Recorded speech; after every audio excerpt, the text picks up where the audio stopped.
All right, how we doing? Happy Sunday. Saints lose again, man. I don't know if you been tallying them up, but I think that's what? That's the 10th loss for the Saints. The Saints are 2-10. Jesus Lord, boy, it's rough.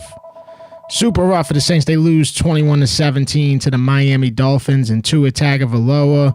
A lot of shit has happened since last Sunday, since the last time we've been on this show. Let's get to these ads, and then we'll start talking about it.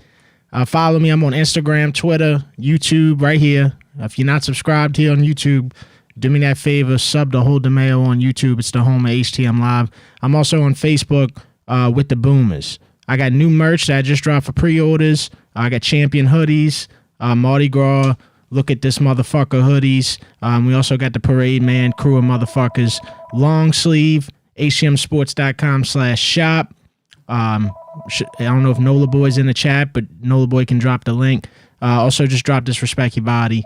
Limited edition. That means I only make like 300 of them. It's got the salad and the hot plate. You know what it is, bro. Respect Your Body, hmsports.com/shop. HTM Live presented by Burkhardt AC Heating, Generators, and Electrical. Give them a call, 985-626-7741. If your heat is not working properly, you know, it's finally cold for like a month, they could check into your heater, bro. See what's going on, see what died inside of it. You know, might need a new heater. Look, you got to do what you got to do. They'll work with you. Let them know you know Hold the Mayo. Give them a call, 985-626-7741. Or if you don't like talking on the phone, you can go to burkhartsair.com or scan the QR code right here on YouTube. It'll bring you to the Hold the Mayo Burkhardt landing page. Also presented by the Compman. Give him a call if you fall on your ass at work. If you get hurt at work, you know what I'm saying? You're out. You're out, bro. You got to find a way to get compensated. You probably deserve to be compensated. The Compman can figure that out and get you a check. Give him a call, 504-838-8883. Anywhere y'all, all over Louisiana, the Compman can help you out. Also presented by Plate Mayo. I know that the college bowl games are coming up, and this is when Dukes gets a lot of publicity and all that bullshit. Don't forget who's been here way longer than them.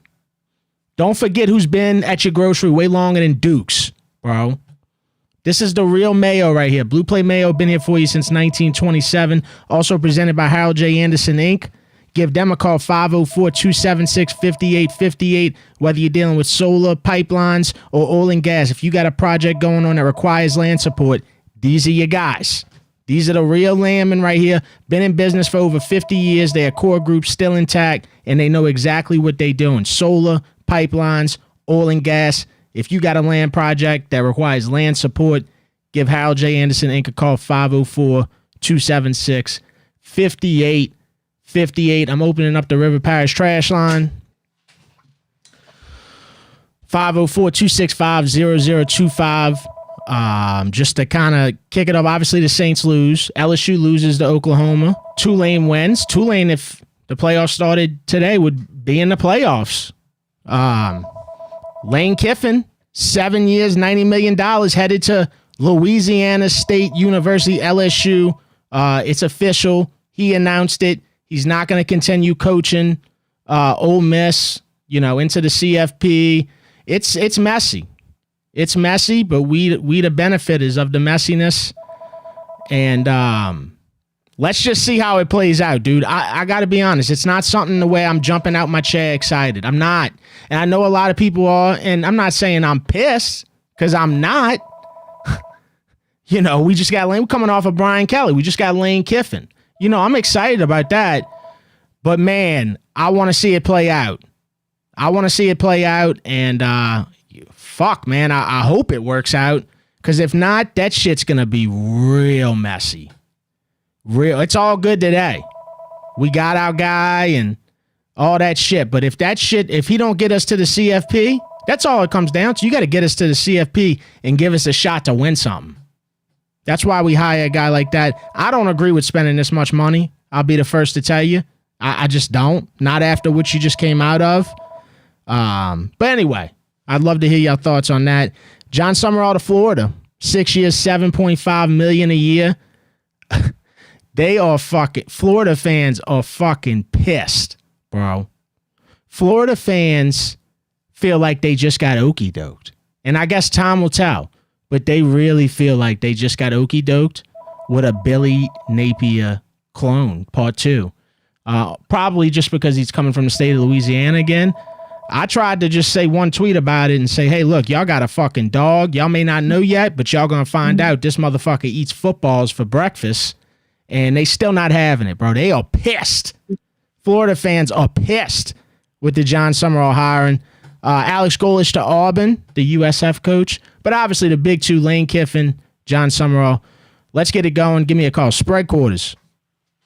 Mayo. Am I the first caller? Gumbo Gary. Gumbo Gary, you the first caller, bro. Hey, just like the first thing I ate on Thanksgiving was a bowl of gumbo. Gumbo Gary. Oh, man, I mean, where do we even begin, man? I mean, just the play calling today was just fucking... I mean, I will say, Tyler Sharp, he was out there slinging that shit. You know, I will say, there's not much you can do when you get pressure like that, but, I mean, on the up and up, at least we got Charlie Smith making a 56-yard or something Blake Gruby couldn't do to save his life. But fucking shit, man, I mean, what else we got, you know? Well, we got another loss, but yeah, you got to find the good in things. And wow, man, Charlie Smith, I watch all the training camp shit. Look, I knew he was doing good too.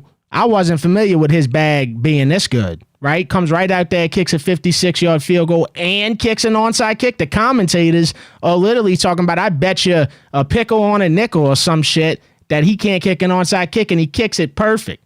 They tried to rob us for a second, the refs. You had a little bit of that going on, you know, the whole like, we might overturn it. But no, bro. Shout out to Charlie Smith, for real. Man, I will say, I mean, I don't know what the refs are looking at. I mean, maybe I'm wrong, but that Quincy Riley, that was a pick. That was a pick. So I'm just saying, we're just getting fucked this season, man. I mean, I just don't know how, you know, Tyler Sharp threw that ball off, you know, and they took it back and whatnot, but we still had time to win the game, and we still didn't. All we had to get was 1 yard to keep the game going, and we couldn't even do that. We in week 13, and Kellen Moore still has not. This innovative play caller hasn't figured out how to get a yard, make a play that can get a yard. You've had 13 weeks. This has been a problem. It's not just showing up today. It keeps showing up because it's such a problem. They can't get a yard when they need one. 1 yard, Mayo. They ain't got to play for it. Yard. They ain't got to play for that. That's insane to me. 1 yard. That's all you had to get to keep the game going. I mean, it's not even just it. You know what I'm saying? It's been all season, like you just said. When's it going to click? Mayo? It was just, and the thing about him doing the QB sneak there is, hey, you know what? That probably would have worked last week when we were calling for this shit on the goal line. That probably would have worked. But the way that yard was set up, it was just a little longer to where that shit wouldn't have worked. So he was a week late on calling that play. He goes and calls it anyway. Almost as if like he's giving everybody their way. No, dude, that wasn't the right play call there either. In that particular situation, it was not, dude. It was a bad play call. Lord have mercy. Well, I'll open it up for you, man. Freaking much love to you, Mayo. Fuck, man. I hope next season looks a lot better than this shit. All right, Gumbo Gary. All right, man. Fuck the Falcons. Who that? Fuck them. Falcons lost. If you needed a laugh after maybe being a little sad again at the Saints loss again, oh shit, who would have guessed? If you needed a laugh, the Falcons lost to the Jets. So that'll put the Saints at the number 2 pick because the Titans lost. The Titans are, look, I know the Saints are bad. The Titans are a worse football team. I know that's insane to think of, but they are. They are. They are 1 pick worse football team for sure. Spread quarters. Mayo, I've been listening to your show for a long time. I got one thing to fucking say. That fucking last call with the fucking QB sneak, that's all-time fucking terrible, dude. All-time fucking bad. You had a timeout left. You could have did anything else. I'm a big Kellen Moore fan, but motherfucker. What now? You say you're a big Kellen Moore fan. You know, like, obviously, he's the Saints coach, so I want the guy to work out. I wouldn't say I'm a big Kellen Moore fan. What about him makes you a big Kellen Moore fan? My Saints fandom, man. Okay. Like, So basically, you thinking about it how I'm thinking about it, pretty much. I want to believe in him, man. Yeah. Right. Fuck, dude. That's a terrible fucking call, Mayo. Terrible, bro. I hate he keeps doing it. He keeps doing it. He's got time to figure this out, and he hasn't. Week after fucking week, he does this. I'm trying to have faith in him, man. But all right. Well, what do you think about? You got any thoughts on Lane Kiffin, LSU?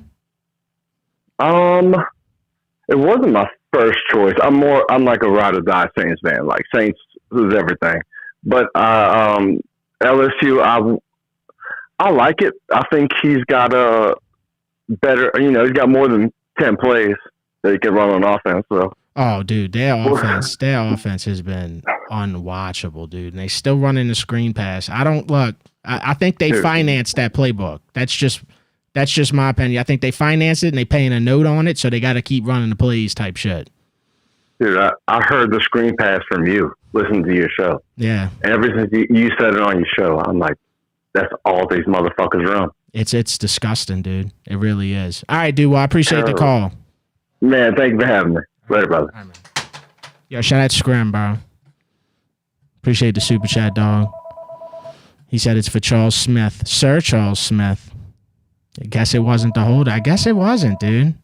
Look, dude, I wanted Blake Groupie. And the Saints did, too. I don't know if y'all watched the interview with the special teams coordinator. He was devastated about the Blake. They gave him every chance. It just didn't work out. And, it's the first show since Blake Groupie's been released. And good guy, just didn't work out. And, yeah, bro, I defended him till the very end. I did, bro, because I truly believed that he was going to get it together.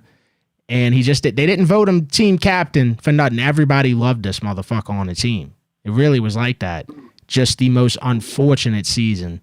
So enter Sir Charlie Smith, and wow, what an impression. Spread quarters. What up, Mayo? Yo. It's Joe from Michigan, Brody. What's up, brother? Dude, I fucking flew my ass down to Miami for this shit show. Oh, my God. Dude. I would have walked into Chernobyl before I did that. What a fucking financial disaster, Mayo. Brother, you need financial help. You need an advisor, dude. That's insane. Yeah, dude, you need to get a sponsor that can help me with that shit. You got someone that can do that? Oh, bro, you're going to have, listen, bro, by you just saying that, you about to have 10 financial advisors hitting me up trying to get in touch with you. So I'm sure I'll just send them your way. Thank you, bro. Hey, give me 2%. We can work out a deal. Whatever. Yeah. You like life insurance? They're going to say you that too. So. Hey, I'm going to need it after being a damn Saints fan. I tell you what. Yeah, man. Man, was that shit tough, man. I mean, so that was my first time seeing Shuck in person. I am horribly just disgusted by that, dude. I thought he played first half. Forget about it, right? Second half, I thought Shuck really, started catching a rhythm. No, he did. He tightened up in the second half. He did, and he's gonna throw those rookie balls. The ball that long. I get we want to complain about our offensive line. Our offensive line isn't good. Drew Brees was getting that ball out within 2 seconds every time he touched that fucking ball, bro. Swear to God, unless he's rolling out of the pocket or something, it's quick in and out. You can't do this.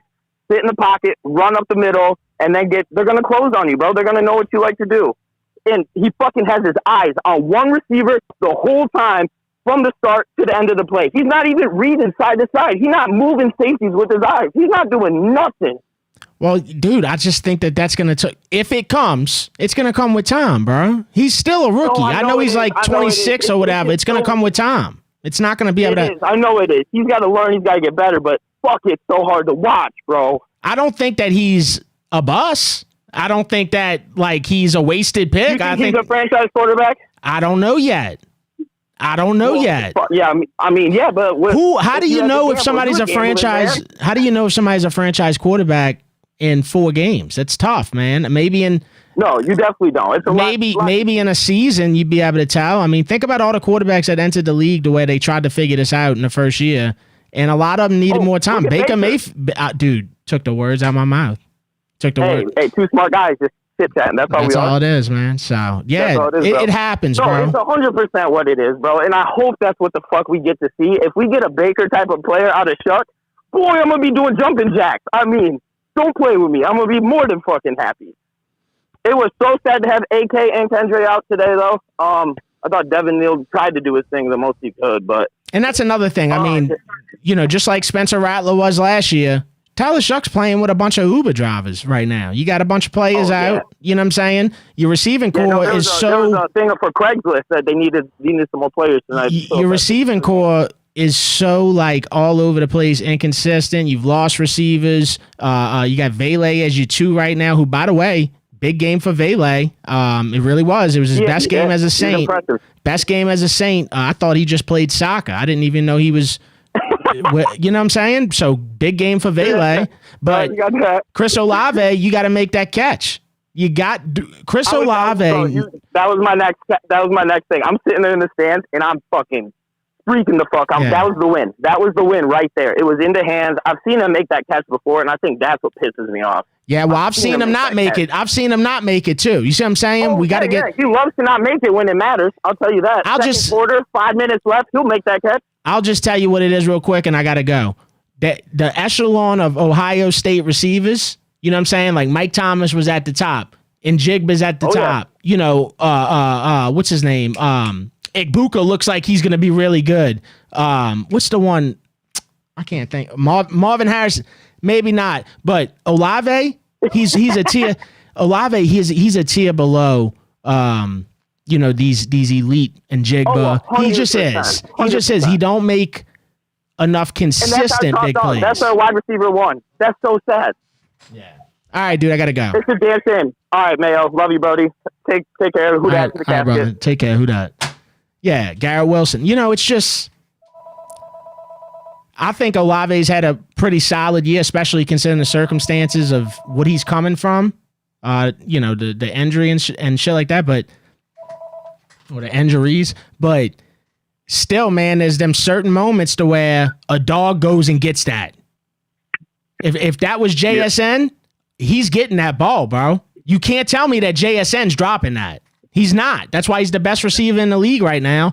So I'm just letting you know that he's a step below right now. I'm not questioning his work ethic or anything like that. He's a step below being that number 1 fucking premier, we got this guy receiver. Spread quarters. Yo, Dev, what's down, bro? What's up, bro? First off, on what you were saying, because I do got a couple topics on it. JSN, he's going up for that shit. He's going up over the fucking defender and catching that shit. Olave's just kind of soft, man. Like, he should have caught that shit. That was a touchdown. That's the game. Yep. So it's and honestly, great throw. And that's another thing about Shuck real quick. He don't care. He'll throw that ball. You know what I'm saying? Like we in that situation where we got like a minute or something like that, and it's like Shuck don't care, bro. He will throw that ball on whatever down, doesn't matter. He'll throw that ball, and it was there, and we could have made a big play, and we could have probably won the game. So I'm hasty to judge Shuck because I don't think he's it, but like if you give him a good receiver, like you just said, that's a touchdown. Like if you give him Jackson Smith and Jigma or Jeremiah Smith whenever he comes out, or Pickens would have caught that. Yeah, or a Pickens. Yeah, exactly. But outside of that, bro, what a day, huh? What a weekend for Louisiana. First off, what a weekend. We got Kiffin. We got Kiffin coming to LSU, man. I mean, I saw you talking about the contract and that he hasn't won anything. But I just got to see it play out, dude. I can't sit here and be like, "Hey, we got our savior," because.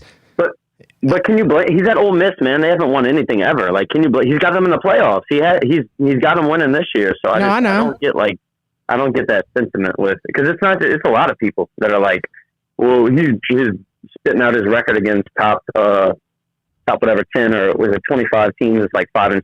But it's like, man, he's at Ole Miss. They're not like no blue blood. They're not like no powerhouse. He's built them into something like for real. So I think I'm excited. I think, and you know what? I think he fits. I like a coach with some piss and vinegar, me. And especially after we had Brian Kelly, who was like a dementia patient up there in the press conferences and stuff, talking like Eeyore. So, I mean, I'm excited. It'll be fun from that aspect for sure. No doubt about it. I mean, whether you're talking about the trolling, whether you're talking about just the stardom in itself. Talking to ESPN game day before the game, walking over, all this stuff. Yes, he's A plus. Around and shit. Yeah. He's A plus. All that. And look, great coach, can get recruits. We know that. But all it comes down to me is getting into the CFP, bro. You got to get LSU into the CFP to where we can have a chance to do something great. So that's all 100%. I care about. We ain't been there since the expansion. I was talking to your boy, Singlenco. What do you think about this? Because when I see him in a press conference, you know what he reminds me of? I was talking to your boy Noah.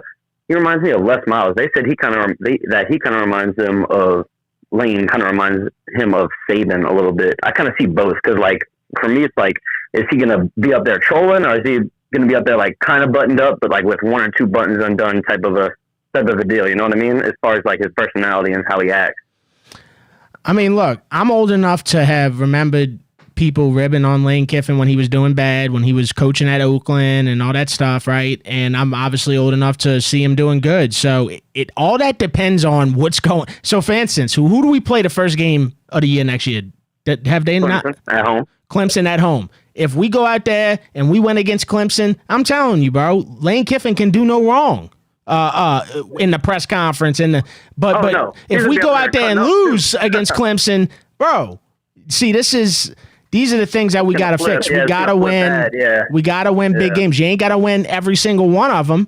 You're able to lose 1-2 games in a 12-game CFP format, right? You can lose that and still get in. But, bro, we cannot be losing games like we've lost the last few years, bro. Some of them games we just had no business losing. Yep, amen. And look, the Saints might have lost today, but how about the fucking Jets? Nick Folks' old ass 56-yard walk-off field goal to beat the Falcons. Yeah, big day. Fuck them dudes, big day for kickers too. I mean, a lot of kickers. I feel like I didn't even see a missed kick today. I mean, on red zone, I think it was a big day for kickers. And how could I say that without shutting out Charlie Smith, man? Dude, bang, that field goal was good from like 65, 66 to me, man. I mean, that shit was halfway up the net when he made that shit. And then the onside kick was absolutely beautiful. We got our kicker as far as it's only one game. He only kicked one ball because the fucking offense was putrid. But like, hell yeah, dude. Like, complete upgrade from Groupie. Sorry. Love the dude, but complete upgrade. All right, my brother. Well, look, I appreciate the call, man. Yeah, who dat? Go Tigers. Fuck the Falcons, man. Lost to the Jets. Yeah, dude, listen, bro. I hope Kiffin's him, because if he's not, you thought we were pissed for Brian Kelly's failures. That would be like 2 times worse because of the expectations. The expectations were big with Brian Kelly. Now it's like double expectations, double money.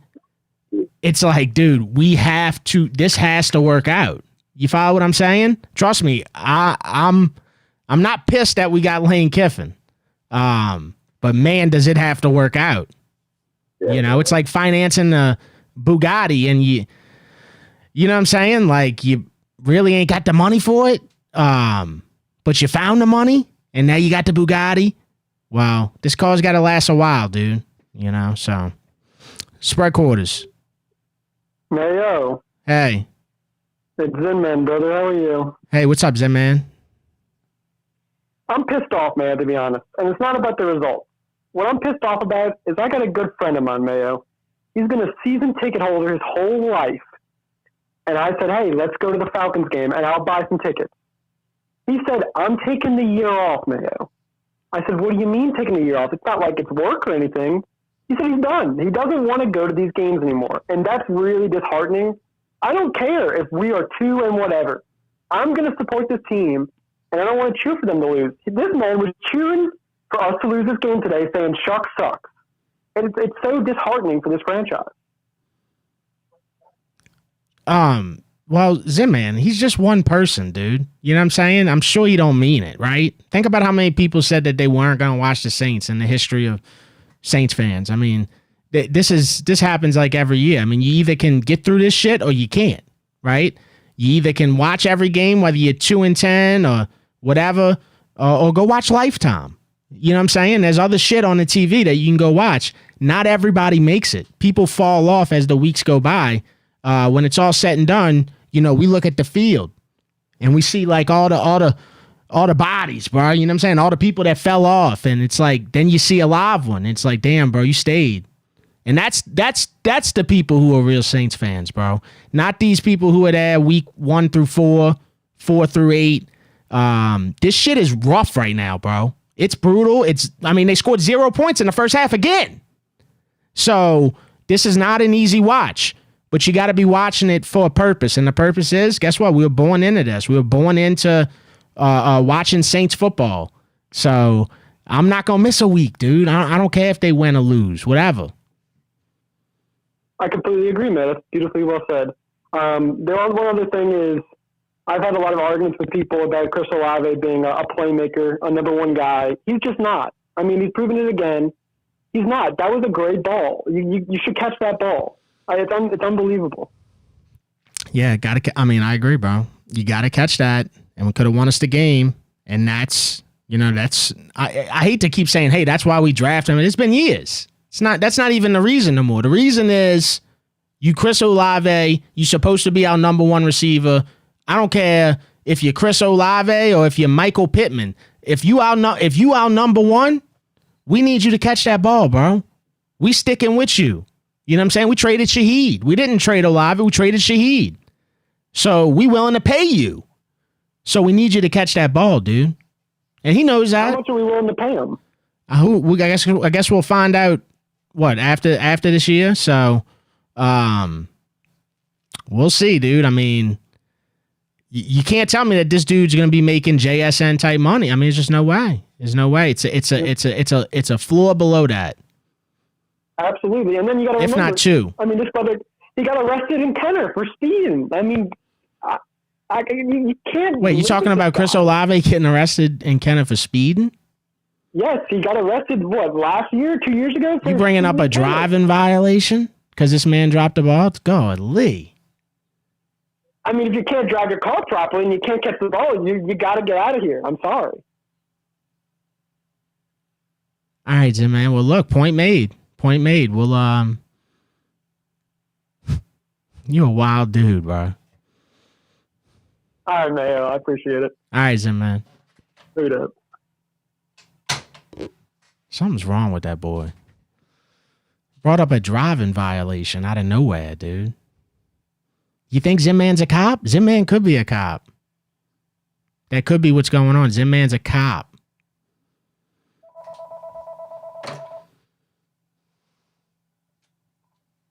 Spread quarters. What's up, Mayo? It's Milfana. What's up, Milfana? Hey, we got Big Lane Kiffin out here and back in the boot. I think he was watching the game yesterday. He said, well, this defense is doing something. I can work on this offense. Oh, well, and yeah. Well, well, he's going to need to work overtime on that offense.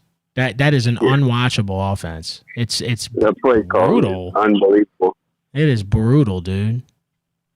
Hey, you buying a kicker jersey, Smith? Locking it in? I'm not going to make that mistake again. I'm going to wait it out and see. But I tell you what, if you got to mention one of the players of the week for the Saints this week. Player of the game. He's going to make special teams player of the week. Bro, straight up, Charlie Smith didn't waste no time. Just the fucking coming out there, kicking the 56-yard field goal, and then doing the onside kick. The commentators are literally saying, I bet you that he's never kicked an onside kick before like this, and he does it. Incredible.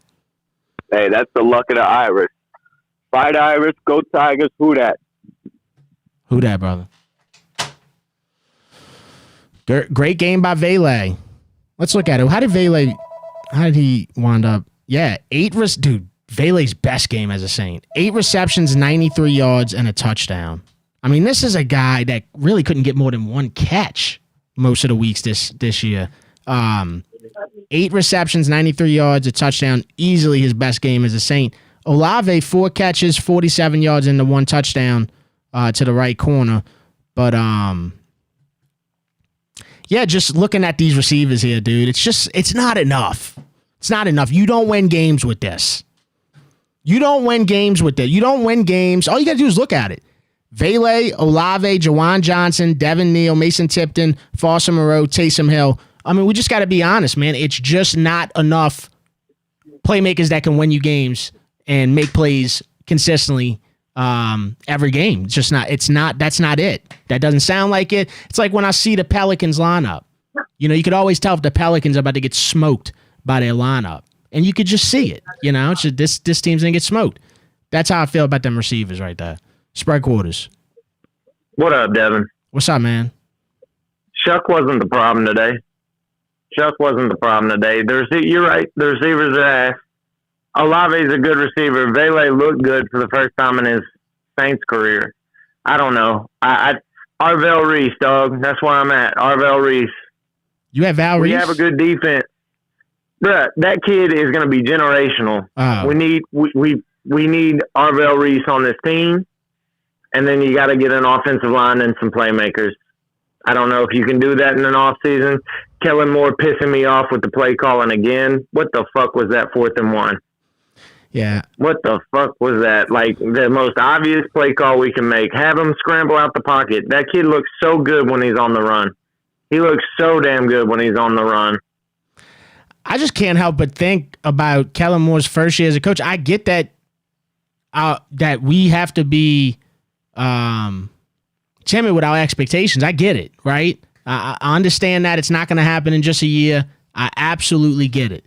But if we look here at week 13, after 13 weeks, what can we say? Like, we already know that Kellen Moore's not a hoorah guy. He ain't no fucking Dan Campbell. You know, like, he's not, whatever. He's a quiet guy. He's just kind of nonchalant guy. Okay, so he's not good at being that type coach, right? What is he? Right. What is he good at? Because I thought it was the play calling and being innovative. And I know that he's a genius. And dude, that don't necessarily have to translate to winning a bunch of games this season. I'm just saying, man, where is that at? Like, for the most part, where is that at? I don't see it, and he's been unable to run the ball. I don't know. Look, like, are we just chalking this up to the rosters that bad to where we need that big of an overhaul? I want to do that, but at the same time, there's a big difference between being an offensive coordinator who has, you know, mostly free reign over an offense and a head coach. He's the man. He's the man putting Taysom Hill last weekend on the goal line 3, 4, 5 times. Like, don't do that shit. Let Chuck play. Let him go. I don't know, man. I don't know.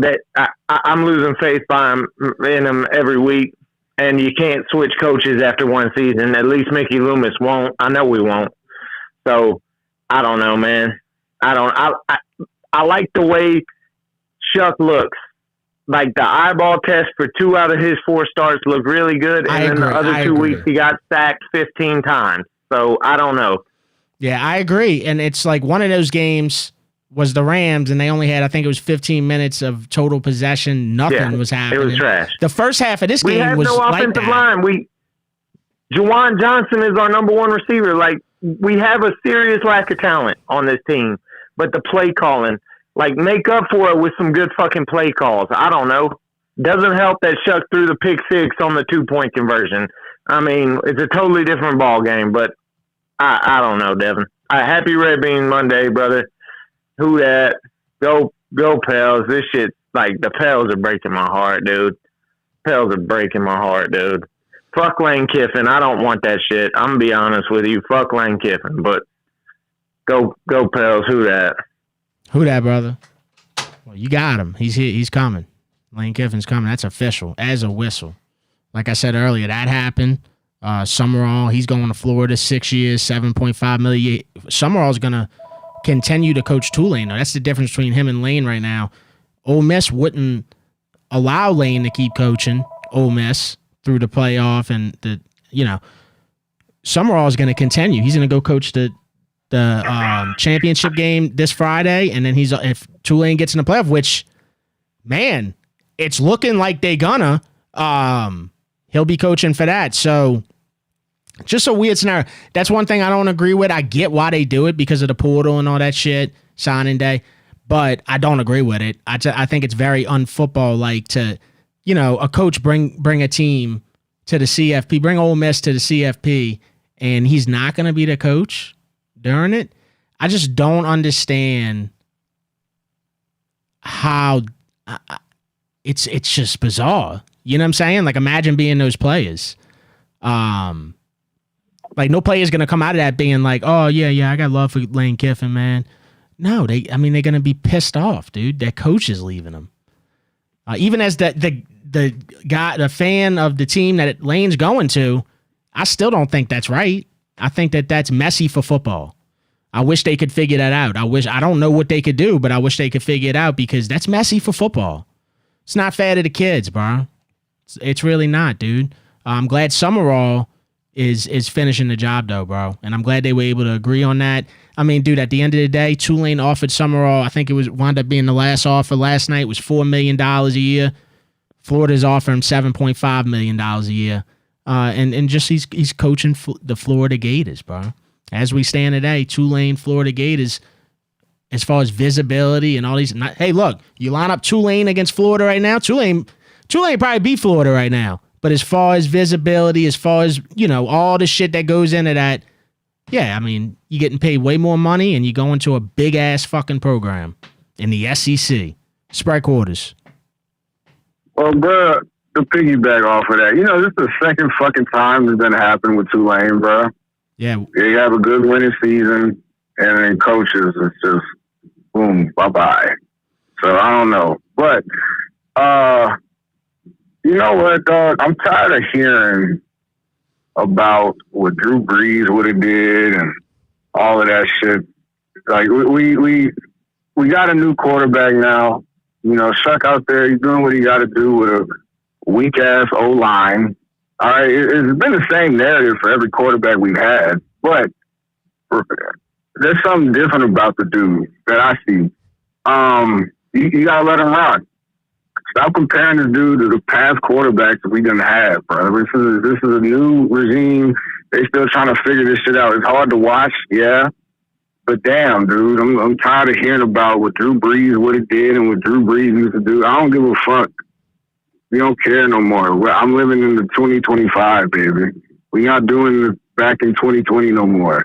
All right? Shuck had a B-plus performance to me, realistically. And I don't know if people disagree with that. But I don't know. I truly believe Shuck started cooking in the second half. He did. He had a great second half. He really did.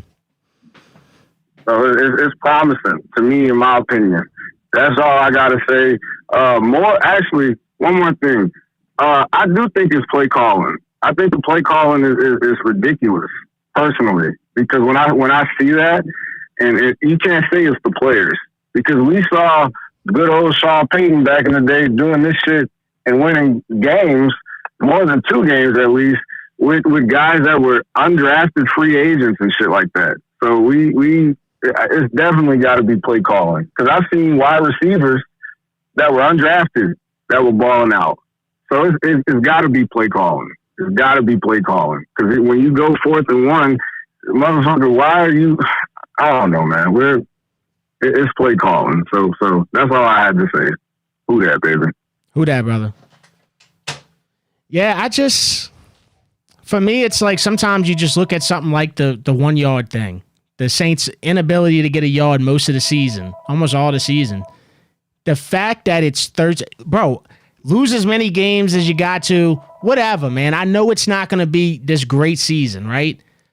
But it is alarming to me that in 13 weeks, Kellen Moore still hasn't found a play to get 1 yard. That is crazy. I mean, dude, it's failed us so many times to where you got to be thinking about it a lot. How have you not figured that out? You're supposed to be this creative mind. So that is alarming to me. That's just one avenue of calling plays. The 1 yard, a play for 1 yard. We ain't figured it out. Spread quarters.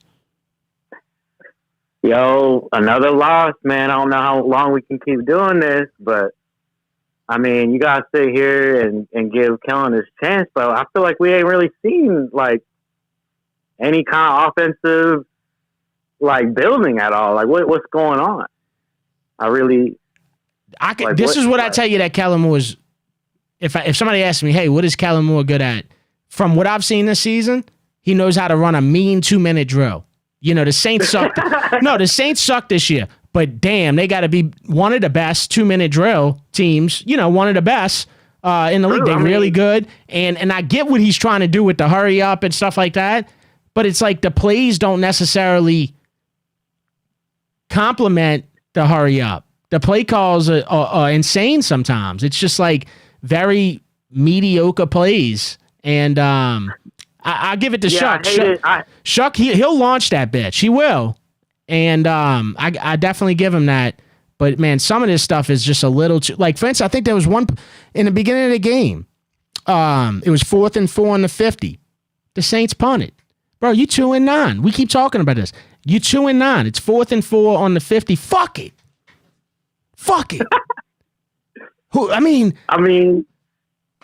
Even last week with the tricky taste of stuff, you could tell, like, that wasn't going to run this time. Like, we got to get more creative than what we've been doing. I mean, this is ridiculous. Yeah, it just feels like what he ran on 4th and 1 today, he's a week late on that. That's what you should have ran when we were in the end zone last week, when it was a little smaller of a distance. This was a long yard. It could have been 1.5 yards. It just didn't make sense. Yeah, man, I think he's getting a little too cute. Maybe just a little bit of that spotlight from being that first year. But, I mean, we got to stick with it. It's who that all the time. But, yeah, hopefully we can – I mean, we got nothing to lose. We got to see a little bit from what we got on this roster. Well, I know it ain't much. I hope since Kellen Moore's in Miami, he gets a little bump of cocaine and gets a little more aggressive. With these play calls, bro, because something's just a little too timid for me. Something's a little too timid, a little too obvious in a way. Yeah, I'm just playing safe with, like, it's the game's on the line. Like, why are you playing this safe? Like, I mean, at this point, I mean, you got people pulling their hair out and stuff. So, yeah. I mean, but anyways, it's who that, baby. It's good to hear for you. First time caller. Red Bean Rice Monday, and go Suicide Boys. Let's go. Oh, hell yeah. Salute, brother. Love all that, man. Thank you, man. Appreciate the call. Who that? Peace. Love that. I love the scrim community coinciding with the HTM community. It's fucking awesome. The O-line, here's another thing about the O-line, other than them not performing up to standards after all these picks that we used on the O-line. Way too many penalties. Way too many false starts. Fuaga. Way too many false starts, bro. Way too many false starts. Just way too many penalties, whether it's false start, holding, whatever. At this point, week 13, again, just like I said about the 1 yard thing, you had 13 weeks to figure out a play to get 1 yard that you really feel good about, and you haven't. Okay, well, you had 13 weeks to get these O-linemen to stop with these fucking penalties, and it's still like pretty much the same thing. So they just keep fucking getting called for false start, dude. Now, a false start did save us this game. It was one of the best false starts you ever see. The center snapped the ball over Shuck's head. You would have lost 25, if not them take the ball back to the house for a touchdown. But the false start saved us. Shuck throws a touchdown to Olave the next play. So I guess that one worked out for us. Spread quarters. Yo, Mayo, it's Keegan Kim, man. How you doing, man? What's up, brother? Well, look, I can sit here and I can nitpick probably every fucking position of this team, but I've been watching football long enough to know that if you don't score in the first half, period, you're probably not winning the fucking game. Like, let's just be honest about that for a second. And whatever it is the Saints got to figure out in practice needs to be figured out before the end of the season. I don't want to go into next season with all these same problems of our play calling into next season. I want us to figure that shit out by the end of the season. This is once again a game that was winnable at several points of the game, and we failed to capitalize when it mattered. So, I don't know. I mean, we could go into the offseason with a million things to fix like some of these other fucking teams, man. But if there's one thing that should be at the top of this list on how to fix the Saints, one of the things, it should be figuring out how to set the tone early. Get the play calling right early. Score in the first fucking half, man. Yeah. I mean, anyway. That's been a problem, not just this year. It's been a problem the last few years. It's a lot of 3 points at halftime for the Saints. If you're lucky, if you're lucky, 7, 10, the most, but a lot of zeros. This is not something that just happened today, right? This has been happening. It's a problem, and I agree, dude. Like, a casual football fan knows, bro, if your team ain't scoring in the first half and the other team is, bro, you're probably not going to win the game. It's the name of the game. You got to score points. I'm looking at the percentages right now. It's saying significantly less than 50% of teams that score zero. Wow. Which is actually crazy that it's even above like 10%. Yeah. You know what I mean? Yeah, I'm with you. Well, like the reason why I harp on getting it, we figured this shit out before the end of the season, because that way, if you go into the off season, you have a better idea on what pieces you need, right? You're not gonna have all these fucking franchise saving players at your, that you can just go ahead and get for this team, man. And it's just, I don't want to end up like the fucking Browns, dude. I don't want to end up like the Raiders. You know what I mean, man? It's just, I love this fucking team, dude. And I don't want to see all the tanking shit, man. I only have so many years left on this fucking earth, dude. And I want to see us be competitive at the very least. Like, dude, the Pelicans, even though we have our shortcomings in the game, Fears and Queens, dude, they're fucking awesome to watch, man. Yeah. And that's what I want to see, dude. I just want to see some good competitive football, man. I didn't expect us to win a lot of games this year, man, but I have a hard time being optimistic about the roster and going into the off season. But look, I'll free up the line, man. Who dat, man? I'll talk to you later. All right, brother. Who dat? Yeah, that is what's kind of discouraging. Is because as a Saints fan, you're trying to think of like all these things, maybe like prioritize all these things the Saints need to get better once this season's over with. But man, dude, you can really just stop really at the roster, and it's like, damn, it would take so much work to flip this roster around if it is the roster. If it is that for instance, if it is that the O-lineman that we've spent all these picks on for a decade, just constantly going at O-line, if all these O-linemen or a lot of them just aren't suffice. It's like, you mean to tell me that the Saints would have to draft an O-lineman again in the first or the second round? Damn, bro. You know what I'm saying? Like, not again, right? But honestly, the way it's looking, they might have to. We can't run the ball because of this O-line. There's a lot. I mean, it is all over, bro. It's all over so many positions, and it's just no way it happens in 1 year. And I think that's what's discouraging the most. And I just don't see, I don't know. At the same time, it's like, this is an NFL roster, right? These guys made it to the NFL. Why can't we get a yard? And I think that's the things that fall on like play calling and coach and shit like that. Bro, you had 13 weeks to figure out this 1 yard thing, and you still haven't. I don't care what the roster's made of. They in the NFL. They got to be able to, there's got to be a play that'll work. Got to be. Spread quarters. Yo, Devin. Yo. Who that, bro? What's up, man? Whistle. What up, Whistle? I'm here, dog. Well, dude, it was tough to watch, bro. If I can fucking say one thing, first of all, I think your last guy had it right, man. We can't spot no NFL team really can spot somebody 16 points or stuff like that. I mean, that's the first bad thing, regardless of big play like world beat. I mean, in the second half, you just cannot do it. And like you said, also, it was a long time that we've been falling for that shit. But I don't want to, what's he got? 13 games on this belt. But I'm just going to tell you my goddamn honest feeling about Jalen Moore. I think that after what I've seen from this dude, and I don't know how we can get away from him or anything, but my opinion is he's just, in a locker room full of like alpha males, young like athletes that are like hardcore. And most coaches that I feel can't like take command of that. I mean, he's played the game, so that may have something to do with it. I'm talking about like actually get in their ass and be able to chastise them. He's always, even the referees, he's a little soft. The last game, it only ran like 20 yards, and he was still like polite.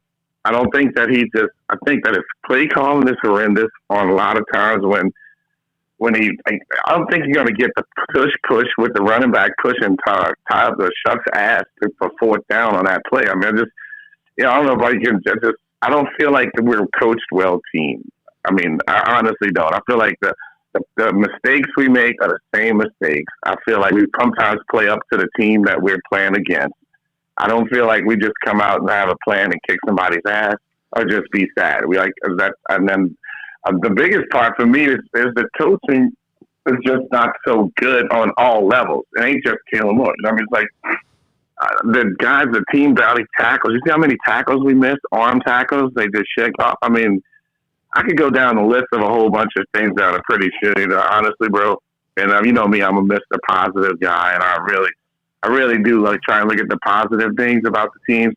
But today was it was depressing because to me, if you can't put that together at least consistently, sporadically throughout the game, you had a chance.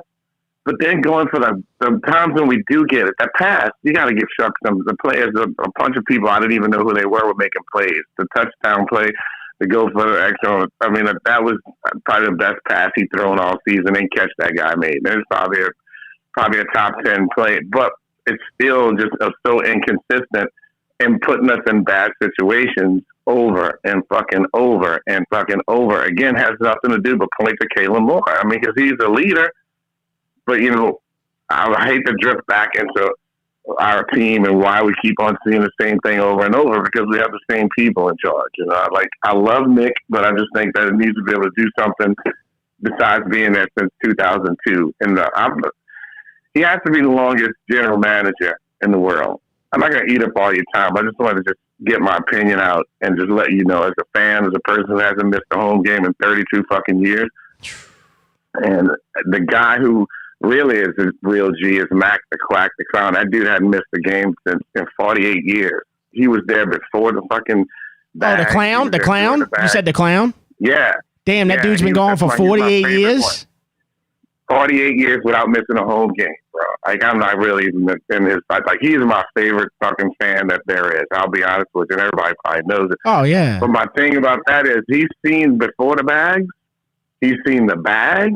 He's seen us win a fucking Super Bowl. And he's seen us go back to where the bags were. And he's still in there. I'm just saying as a fucking fan. All right, Whistle, look, I gotta let you go. But, yeah, no, it's hard to disagree with that. I mean, can't sit here and say I love Mickey Loomis. I'm grateful for him bringing a Super Bowl, but I mean his time's just run. Like, if you want to go do something, go do the numbers or whatever. We need a new GM. It's just the facts, and if he wants to be in the organization until the end, bro, let him go do something. Give him like a little office or whatever. Let him go do something. He's got to not be the GM. He's got to not be the GM. Absolutely. Thanks, bro. I'm going to clear up the line. Who that, my brother? I love you. All right, brother. Who that?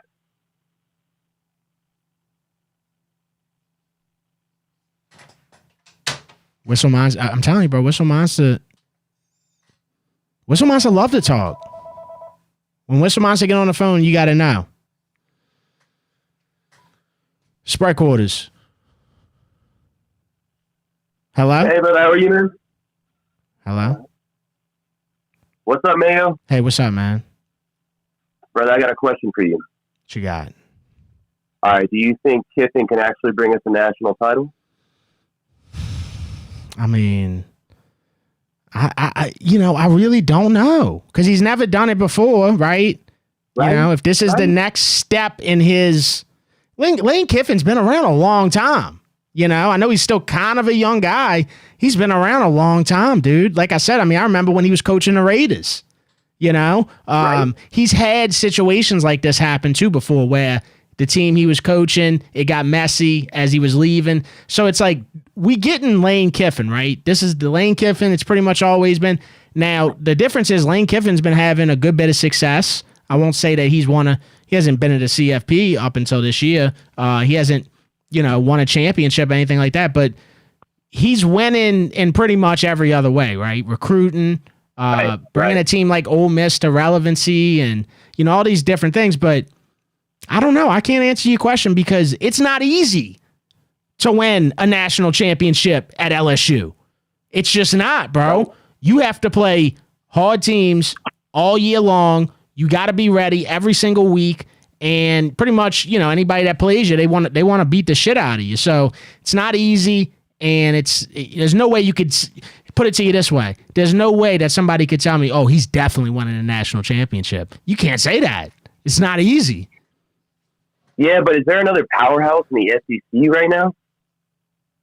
Like, would you say Bama's a powerhouse No, right now? They no. kind of like a fluky team. No, because we saw the powerhouse in Bama for however many years. We saw that. That was a powerhouse. Right. That's not what they are now. I can tell you that for a fact. But no, because I think NIL changed everything, right? I mean, look at Texas this past weekend, beating Texas A&M. You know, crazy, dude. It's like any team in the SEC. I mean, Vanderbilt, like Pavia to me. I think he deserves to be the Heisman. I really do, bro. Because you want to talk about bringing a team to relevancy. Dude, what better example than bringing Vanderbilt to relevancy than what Diego Pavia has done?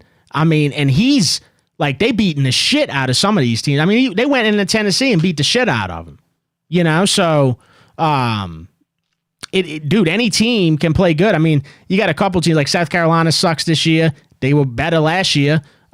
Kentucky, just a couple, but other than that, bro, it's pretty much like anybody can win in the SEC. I can say this: Kiffin brings me excitement for the first time in a while being a Tiger. Yeah, it's way better than Brian. That's better than the whole season, bro. When Lane Kiffin signs a recruit, it's gonna feel way cooler than when Brian Kelly signed a recruit. That's visuals, right? That's visuals. That's the swag factor, you know. Lane Kiffin ain't got to try as hard as maybe somebody like Brian Kelly in that department, right? Yeah. But dude, how is it, you know, when you're under pressure? You know, when you lose a couple games, we want this right now. And I'm gonna tell you what it is. I just want to be in the CFP.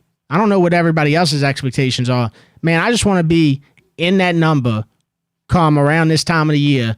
I don't want to be sitting on my couch having to watch other fucking teams that ain't LSU be in the CFP, bro. I'm over that. Same way I feel about like the Saints. I hate watching the playoffs when the Saints aren't in it. Even though it happens all the time, I hate watching it. My team's at home. I'm sitting on the couch. I'm watching other teams. I get to watch other fans be so excited for the moment and shit like that. And, you know, we got nothing. Bro, we were blessed for a long time there, man. Yeah. So I think that's the expectation, and we want it back. Hey, I'm not going to hold up the line, man. I appreciate all the videos, brother. All right, brother. Take care. Good. Bye. Take a few more calls. If you just joined us, 21-17, Dolphins win. LSU loses to Oklahoma. That was one of the worst offensive performances, which is crazy to say. You've seen from LSU all year long. Still had a chance to win it. Defense kind of kept them in it most of the game. Gave up a big play at the end. But, you know, the offense just looked brutal. I'm interested to see what Lane Kiffin does, who he brings. Supposedly he's bringing a bunch of coaches. He's probably going to bring a bunch of players. And, I mean, it's got to be that QB position that we're looking at because there's no way you could sit here and tell me MVB is the future for LSU. I mean, respectfully, you just can't say that. So who is? And that's such an important position, man. Come on, bro. I ain't telling you nothing you don't already know. That position needs to be solidified. Even if it's a guy like what Ole Miss had at quarterback this year, not the original guy, but the guy that's been playing, you know, we need somebody that we could depend on to go out there and hoop. Go out there and ball out. Win, lose, or draw, we ain't got to worry. This dude, he going to come to play at the quarterback position. Spread quarters. Hey, Devin, well, the Saints need that position also. Dude, they next level pitiful, man. I ain't seen an NFL game this year where the other team scored on a fucking 2-point conversion. Yeah, that was tough. And then when you really think about it, if that doesn't happen, you're only down by what? You would be down by 2, right? So it would have been 19. Well, no, they would have tied. They would have tied it. No, I know if we would have made it, but let's just say you failed it without the pick 2, right?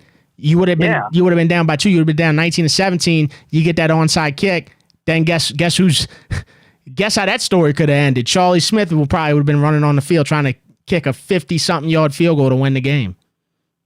Yeah, I watch them, but it gets more difficult every week. It seems like with this team here, man. It's like they like the Wizard of Oz, Tin Man. They just don't have no heart. It seems like. The Tin Man didn't have a heart. That was a big problem for the Tin Man. Yeah, it seems like it's a big problem with this team too. But I don't know. Tough loss. I don't really have too much more to say. But have a good Red Beans and Rice Monday, brother, and let's hope they pull out a win next week, maybe. Well, we play Tampa next week, so make sure you really put a lot of hope into that hope. Yeah, I'll be watching. I might have a blindfold on, but at least the TV will be on with them. Game of the week, week 17. Game of the year, week 17. It's going to be the Saints versus the Titans. So get ready for that one. Yeah. Well, yeah, I'm sure that'll be an exciting football game there. But anyway, let's, I don't know. At this point, I guess we only can hope that they do something in the draft and get some players. I do think they picked up some pretty good players in this draft here. Which is Danny Stoutman. Stutzman had a big hit early in the game. Yeah. I like that. Yeah, I like that a lot. I think Kelvin Banks looks pretty good. I don't think Shuck looks horrible. I think he just needs to refine a few things. Yeah. But I think they did a pretty decent job on this year's draft. If they can do that maybe the next 2 years, they might have something. But they just got to hit on it. I don't love that they drafted that. If we just nitpicking here, what was the guy that they drafted in the third round of D-tackle, Broughton? Remember? We were talking about his legs whenever he got drafted. He had small legs. I don't know if you remember that. But anyway, he has. Yeah, he looked like a sparrow with polio. Yeah, he's been hurt most of the year, but it's like that's just like, bro, that was the 71st overall pick.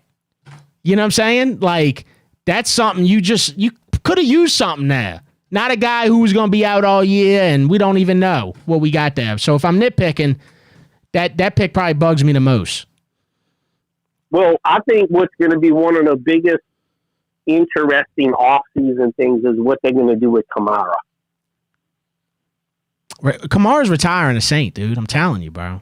I'm telling you. Yeah, but is it going to be this year, or is he going to hang around? I think that's going to be the biggest question. You hate to say it, he's in a great play. I love Kamara, but I just think that Father Time's catching up with him with the injuries and all. But also at the same time, I got to say this, who's really able to run behind this line right now? Look at today. Devin Neal, who I watched at Kansas. I know this guy can run. This guy was a hell of a running back at Kansas. 14 carries, 47 yards. Okay, that's all right. At least you stayed committed to the run. But it's like, you could just tell that it's not, there ain't enough movement going on in that O-line to where we able to run the ball and run somebody into submission. It's so. Well, Devin, the biggest problem with the offensive line, in my opinion, is that Mickey Loomis for the past 20 years has had us in such fucking horrible cap space. We can't go get a proven veteran offensive lineman. We got to go in a draft and get these guys that we hope do good. It's a good point, man. Hopefully, we got to be a little better off in cap room this offseason. So hopefully, because honestly, that's what they're going to need to do. They're not going to be able to go draft another lineman. Don't put it past them. And I'm not even saying that they don't need to, because, dude, it's crazy to think, man, these motherfuckers might really need to, right? But no, if they go to free agency and get a vet offensive lineman to fill some spots, that would be fire, dude. I'd love for them to do that. Remember when they went and got Max Unger center, who was awesome for the few years he was here? What would you rather, go get a Max Unger or some dude you picked up in the draft that you don't, he did good in college, but the NFL is just a different league. Yeah, well, look, Max Unger definitely held his own for a couple of years there, but when you really think about what we traded to get Max Unger, I'm sorry, you got me thinking of this now. I fucking hated that trade. I don't care what was going on. At the time, I think it was Drew Brees is forcing the ball to Jimmy Graham too much. We got to move on. It was some shit like that, right? Man, I wish we could have kept Jimmy a little longer. I really do. Yeah, but at least we had a solid center for a couple of years till he got hurt. That's the thing. Yeah. I'd rather have a dude who's good for a couple of years than somebody let's just see what happens.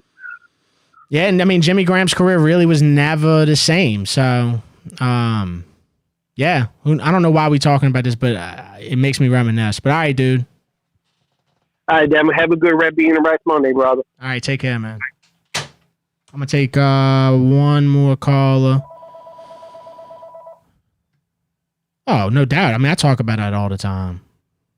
Reggie Bush is the motherfucker who got asses in seats. I say this so much. It's almost like people who really be tuning in and shit, they probably tired of hearing it, but that's who got asses in seats. Nobody knew Drew was going to be great. Nobody knew Sean Payton was going to be great. The reason why people, and that's the type of pick you get. And that when people talk about draft a playmaker, you got to get people excited with your pick. We've drafted enough washers, dryers. You know, you got to get somebody excited with this top pick you about to get. We got to get somebody that's going to lift the spirits, give us something to believe in. You got to get it. You got to go get it, dude. Amen to Christ. Sprite Quarters. You there? Yeah. Man, this fucking Lane Kiffin bullshit is a fucking joke. You know what movie I watched last night? The fucking Adam Sandler, Paul Crew movie. And this from when Michael Irvin walks up to the fucking little thing that says football tryouts, and he grabs it and he says, "You know, MVP sold out his own teammates. What the fuck do you think he's gonna do to you fools?" Lane Kiffin leaving Ole Miss right now is like him leaving his fucking wife pregnant with fucking triplets for the fucking whore down the street. And this cocksucker's never won a fucking national title. And he gets $90 million to walk in, and he's going to put his dick down our throat. This is stupid. This is so fucking dumb. Lane Kiffin ain't going to do fucking shit for us. This is retarded. It just makes us feel good right now. It don't mean shit.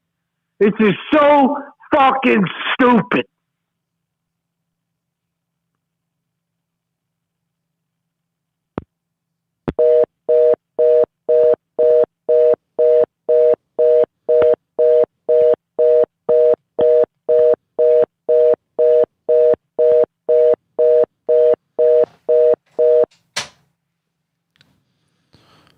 Well, it's safe to say, yeah, I'm live. Don't like Lane Kiffin.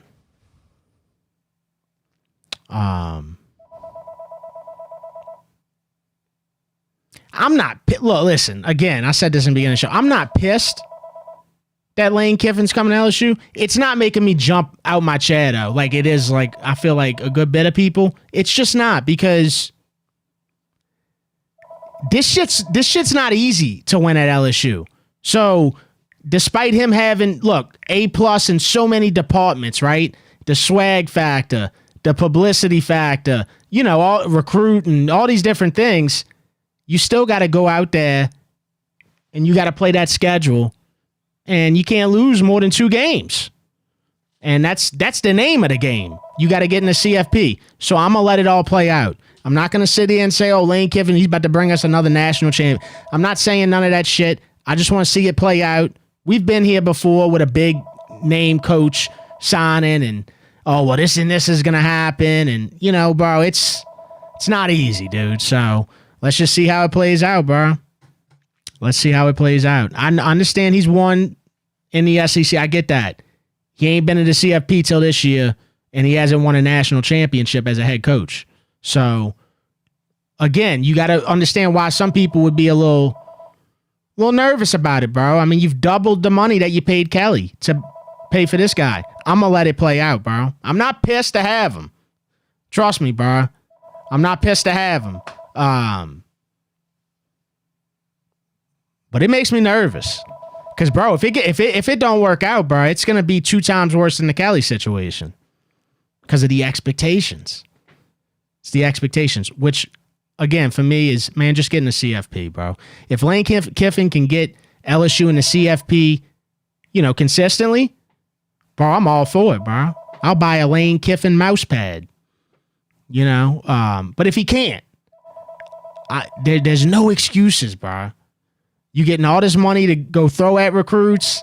There's going to be no excuses, dude. We already got like the best pipeline in the fucking world for football players. There's going to be no excuse, man. People are going to want to come play for Lane Kiffin at LSU. There's going to be no excuses, bro. We have to win. We have to get in the CFP.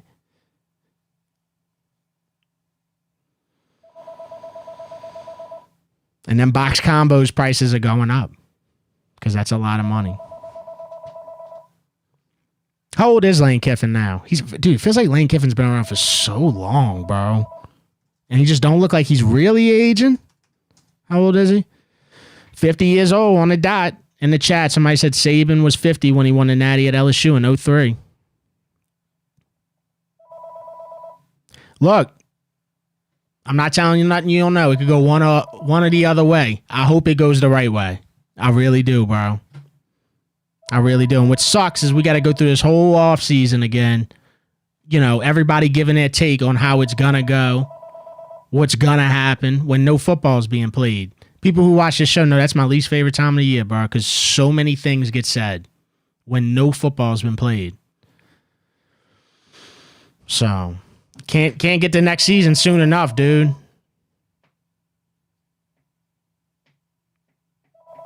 And I'm guessing that Whit Weeks is coming back, obviously.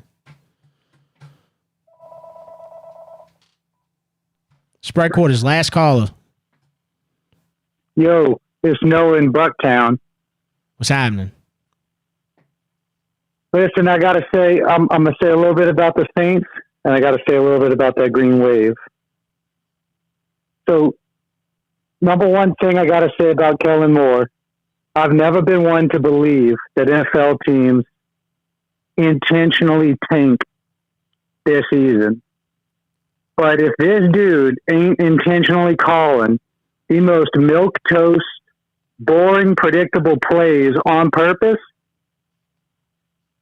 and then we got the wrong head coach, or he needs to stop calling them freaking plays and let an offensive coordinator with some creativity take over. I know the roster is bad. I know we got, like you say all the time, Rouse's grocery bag is for receivers, but zero offensive creativity, and you're going to let your confidence of your rookie QB just go to shit doing that. So I don't know if it's intentional or not. Maybe we'll see next year. It's sad. Would like to see a little bit more from the Saints. But moving on to Tulane, listen, we got a team in Louisiana got a chance to make the college football playoff. They got affordable tickets, $3 Miller High Life at the stadium. Let's win this frickin', I don't care about the coaching carousel. Let's win this frickin' American Conference Championship. Let's go to the college football playoffs, baby. Roll wave. Who dat? Have a great RB&R Monday. God bless. All right, my brother. Take care of yourself. Yeah, dude. I mean, that's what's in front of us, bro. Tulane, if the fucking playoff started today, Tulane's in it. Okay? I don't know if I got to, lay this out for you. I'm sure I don't. I will anyway. LSU ain't been in the CFP yet. Tulane's going to get in the CFP, the 12-team CFP, before LSU has. That's insane. It's just insane, man. And that's the reality, bro. And Sumrall's going to continue to coach. And yeah, dude, anything can happen, bro. That's why it's a playoff. So we'll see. I mean, yeah, all they got to do is win. That's it. They just got to win. What is it, Friday? Tulane's got to win Friday. This is as good of an example of at least we got Tulane as you'll ever get right here. Everything sucks. You know what I'm saying? All these teams are done. You know, I doubt LSU even accepts a fucking bowl invite. The Pop-Tart Bowl deserves better than LSU's offense in this state right now. So I doubt they even accept the invite. But the Pels are, atrocious. Can't win no games. This is the best example of at least we got Tulane that we've ever heard right here, dude, this week. And man, I hope they do, man. I hope they win, and I hope they get in the CFP, bro. I really do, man. I hope it happens. And what's crazy is like this ain't even the best Tulane team in the last few years. To me, the best Tulane team was the one with Pratt, Tajay Spears, those cats. This one isn't even, to me, it's not even the best, but they about to get in the CFP. All they got to do is win.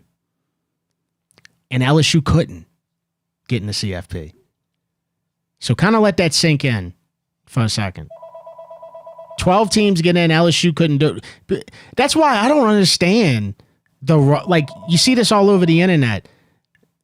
I'm not into logistics or legalities and stuff with hiring. I don't know shit about it. I'll be the first to tell you. But how are you going to say that Brian Kelly got wrongfully fired? Because it seems pretty simple to me. He didn't get into the CFP for 4 straight years. And he was hired with those expectations. So what is the wrongful firing about it? The motherfucker didn't do the job. He didn't get the job done. That's what I don't understand. Pay him his money, by all means. Let's be done with it, all that, right? I still don't understand how it's a wrongful fire. How is it a wrongful fire? He didn't live up to the job. That's why coaches get fired. What would make a coach get fired other than that? That seems like rightful firing to me. So I really don't understand that. But everybody on the internet knows why it's a wrongful fire. I don't know. I have no fucking clue, dude. It's like, yeah, it sounds like his feelings got hurt. To me, I don't know, dude. Wish him the best. I hope he goes and coaches at Ole Miss. How funny would that be? Hey, shout out to all the super chats. Koozie God. We played against CTE Tua today and still lost. God bless us. Linda Brumfield. LSU spending money like they got a money tree in the yard. They sure are. And that's why if it doesn't work out, it's going to be double the disappointment. Nick Dungeon. Thanks for the $9.99, brother. No comment. Nick didn't have anything to say. Wes, shout out Wes. Appreciate it. Who should we draft versus who we probably will draft? Linda, to be honest with you, the Saints need a playmaker, somebody that you can count on to go out there and play their best football every week. And to be, to be involved in the game consistently on offense. That's what we need. We need somebody who can make a difference and contribute, contribute big time on offense for the Saints. That's who we need, bro. That's who we need. Clark Shark. Saints recovered another onside kick in Miami. Had me thinking of good old days. Love the show, Mayo. If you haven't yet liked the stream, do me a favor, man. If you ain't put a thumbs up on the stream, ain't gonna hurt you, bro. If you're here watching, might as well do it. You drop the chat down, throw a thumbs up on the stream. It helps out the show. More people get to see that the show happened. People don't always know that I do this show, even though I've been doing it every Sunday for almost 6 years. Not everybody knows that, but shout out to the ones who are here every week. It's a great community. Love the thumbnail, Mayo. Yeah, I'm on them thumbnails, bro. That's the only thing I do in Grok is make them thumbnails. And I basically just get pictures from the internet and get Grok to retro comic style them. And then I make a canvas on Photoshop.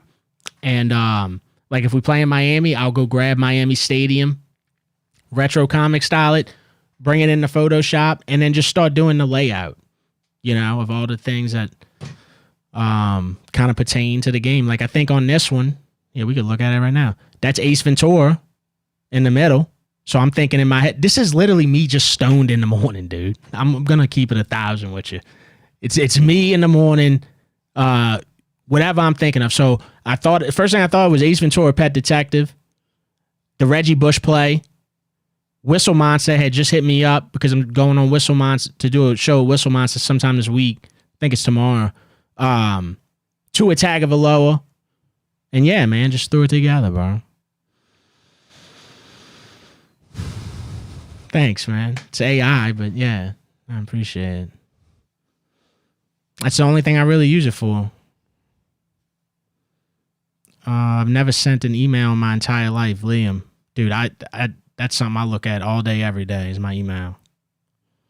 Where's RB and all tomorrow? I don't know yet. I usually don't think about it until like around 11 o'clock in the morning. After I get off of OTB, I go on off the bench with Jacob Heston and Matt Flynn every Monday morning at 9:15. If y'all ever want to check that show out, it's on YouTube. Off the bench, ESPN, Baton Rouge. I'm on there at 9:15. Man, what else I wanted to say?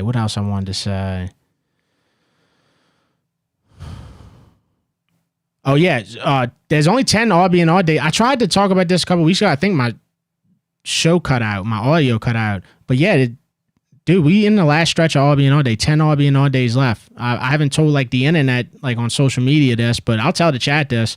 There's 10 left. This is it.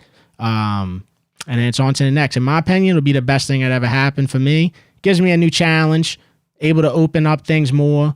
I'm always going to vlog. It's not the end of me. I'm not going to go in my room and, you know what I'm saying, be gone forever. But as far as that segment goes, you know, this is, we almost at the end, 300 consecutive Mondays I've done that segment. So damn near 6 years. And it's going to open everything up, man. I'm going to be able to do more. I'm going to be able to travel more when I want to. Always going to vlog. The best way you can think of what I'm doing is, you know, if you remember what like Frank Davis was doing. And I know it was a different time, but like Frank Davis, he was really vlogging, you know, going all kinds of different stuff. The difference between me and him probably is, well, maybe not. I'm going to do shit that I love to do.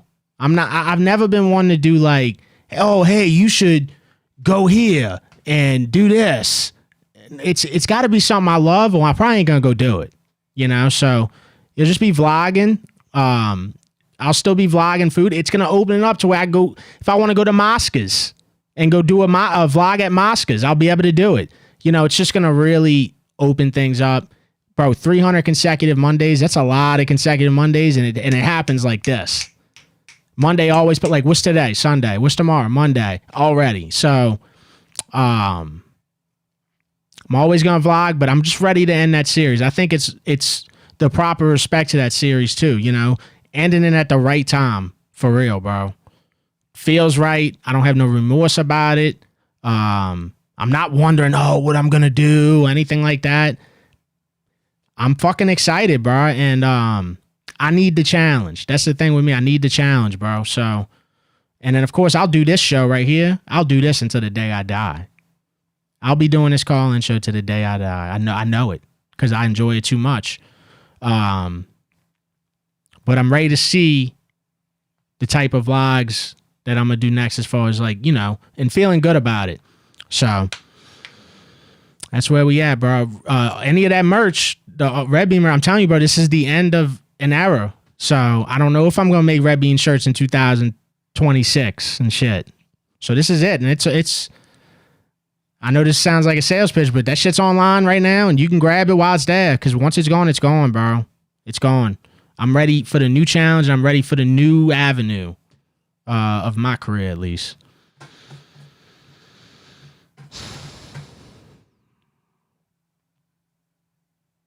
Damn, Bayou Flat said Frank was a fake. Wow. Well, I guess that's the difference between me and Frank, too, because what he said, naturally New Orleans? Well, I'm naturally Devon, and I always will be.